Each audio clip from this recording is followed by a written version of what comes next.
2016 draft class known for two quarterbacks who, well, I shouldn't say both made it to the Super Bowl. One has made it to the Super Bowl this year. Carson Wentz, well, close enough, I guess. But we're going to take a look at the other players, the non-quarterbacks that made up the most successful draft classes of 2016. The reason we're taking out the quarterback is that the quarterback skews everything. Yep. So we want to look at just how well did the teams draft, what kind of value did they get in terms of wins above replacement from all the players in that draft class, except the quarterback. Top teams from 2016, who? Yeah, and you see them in the championship game this weekend. You see the Saints here, with Michael Thomas, David Onyemaya, Sheldon Rankins, Von Bell. They're the first in terms of WAR. Second, Kansas City, who again just lost in the AFC Championship game. Tyreek Hill, Chris Jones, Eric Murray.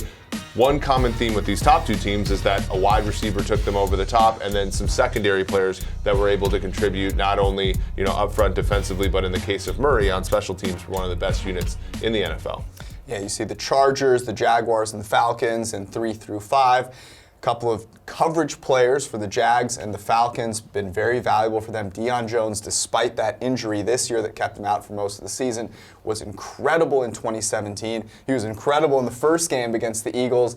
We'd expect him to get back to his incredible play in coverage when he returns next season. Jalen Ramsey for the Jaguars has been tremendous. And then Stephen A. Smith's favorite player, Hunter Henry, for the Chargers. He's been really great as a pass-catching tight end. You pair him with Joey Bosa, who they took in that draft, and has been maybe the most efficient pass rusher that we've seen since he's entered the NFL. If he can stay on the field, I think the sky is the limit there. So a couple of themes, as you said, carry on in 3 through 5, be able to affect the pass on defense and contribute to the passing game on offense. Okay, quarterbacks are the big story here. So I think people see this draft as, well, this is the reason you trade up for a quarterback. Look at Carson Wentz. Look at Jared Goff. They've taken their teams to the promised land.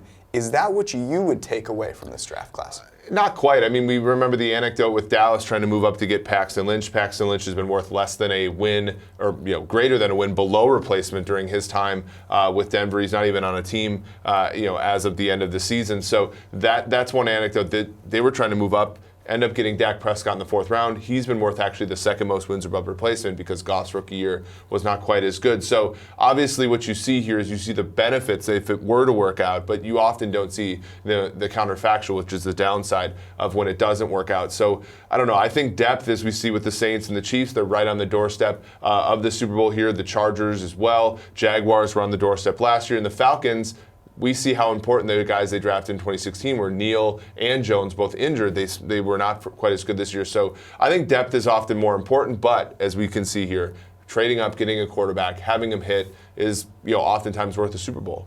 The tough thing is that the quarterbacks are always so valuable that it's hard to get a quarterback that's worth anything if you're not in the top 5. So the lure for teams to get up there, to take that shot, knowing where a quarterback can push you, you can understand where that comes from. The Chiefs obviously did that the following season after drafting Tyreek Hill with Pat Mahomes, and I think that's worked out all right. But it is important to remember Carson Wentz, Jared Goff, Dak Prescott, who has not been nearly as valuable over the past couple of seasons.